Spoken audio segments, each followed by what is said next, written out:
The results from last Thursday's election are now fully in, and they make a sorry sight for the Labour Party and the Conservative Party.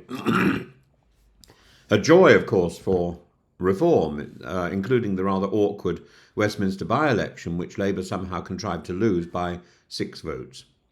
It's a seat they barely contested, mind you. Angela Rayner showed up a week before polling and left the heavy lifting to a prayer and a clipboard. But Reform UK is claiming the day. Nigel Farage is presenting the results as a breakthrough moment. But has it all gone his way?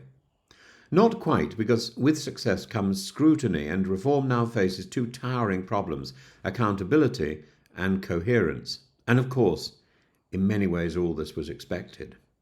The chattering classes are asking whether this was an underperformance by Labour, a triumph by Reform, or merely to be expected. Frankly, it's a futile exercise. Turnout was low, the data are uneven, and let's not kid ourselves, the optics are good for Farage. Reform gained 677 seats, Labour lost 168, the Conservatives an eye-watering 676, and Reform nabbed a parliamentary by-election in Runcorn, no less. That was symbolic. The Lib Dems have done enormously well. It didn't just slightly signal a disillusion with Labour, it gave Farage a trophy. The man who has avoided actual government for decades has now got a foot in the door. But that open door leads into a building called responsibility, and Reform now controls 10 councils. That means it's no longer a protest party shouting from the sidelines, it's an actor in the arena. Farage's whole career has relied on plausible deniability. He rarely turned up to the European Parliament.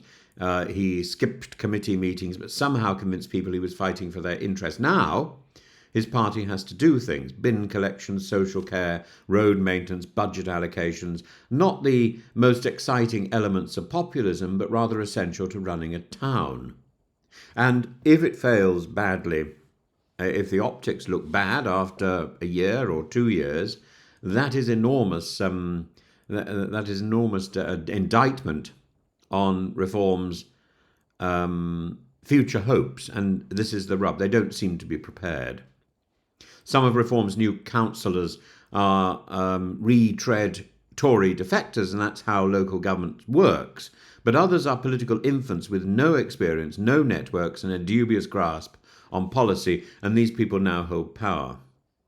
And the potential for embarrassment is immense. One major strike, one mishandled budget, one scandal involving an offensive Facebook post from a Reform councillor, and the mirage dissolves under scrutiny. Let's not forget that Reform UK is not a party in the traditional sense. It's a private company, quite literally. Farage controls it top to bottom. Members have no say. He wrote the party's legal structure to give the appearance of democracy, but he still holds all the keys. Imagine if 50 or 100 Reform MPs entered Parliament. Farage couldn't control them.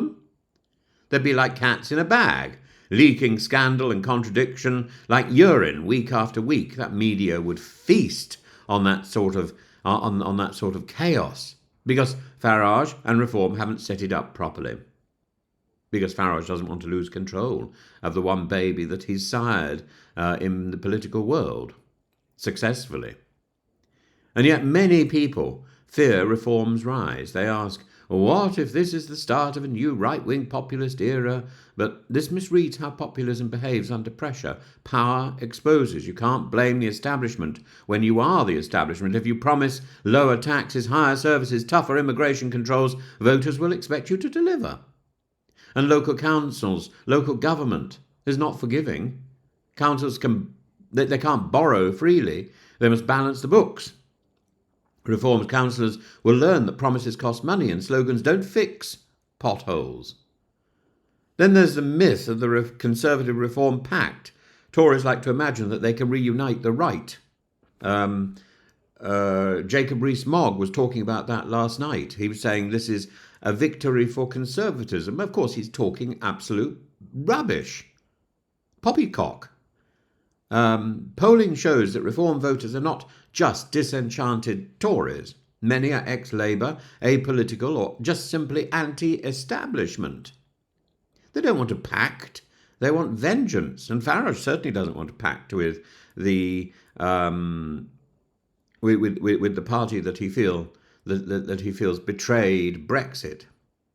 Even talking to the Tories risks alienating the new base. And if reform implodes locally through mismanagement, scandal, or sheer incompetence, it will not take long for that bubble to burst.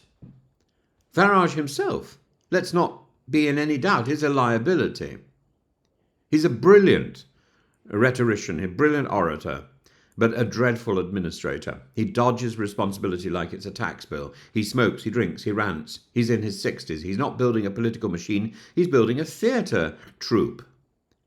Reform isn't a performance. It's not a policy shop. It should be a political party and a political machine. It's not. The script has to change. You can't play the outsider while literally running the council. You can't be King Rat when you've actually been given the role of the protagonist. Meanwhile, Labour's future is not as bleak as the headline suggests. Starmer is governing during the hard bit, laying the foundations. Most of his flagship legislation hasn't yet kicked in. EU agreements, NHS reform, childcare expansion, they're all in the pipeline, so we're told. Once the effects are felt, Labour's popularity may well rebound.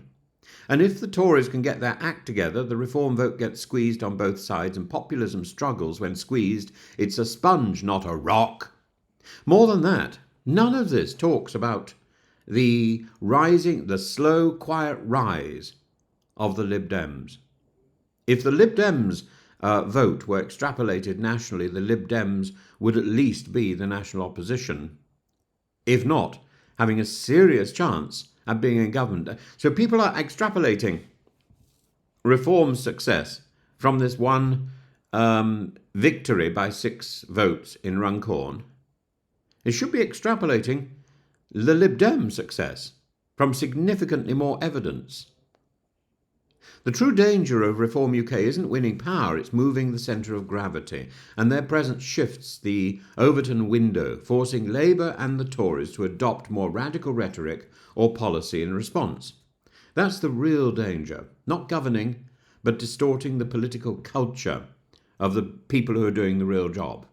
Every seat that Reform wins, every council they mismanage, emboldens their message and makes extremism more palatable and the rhetoric bolder in all its manifestations, whether from a Conservative speaker or a Labour speaker, or indeed from a Reform. So what next? Farage will boast, I'm not shallow. Reform will crow, I'm not shallow. I don't think they've got very much more to say. The media will speculate, but now Reform is accountable. And accountability is a harsh mistress. If they succeed, they own it. If they fail, they can't blame Brussels, they can't blame London, they can't blame the Tories, they can't blame Labour, they can't blame Starmer. They will only have themselves to blame, and the clock, tick-tock, is already ticking.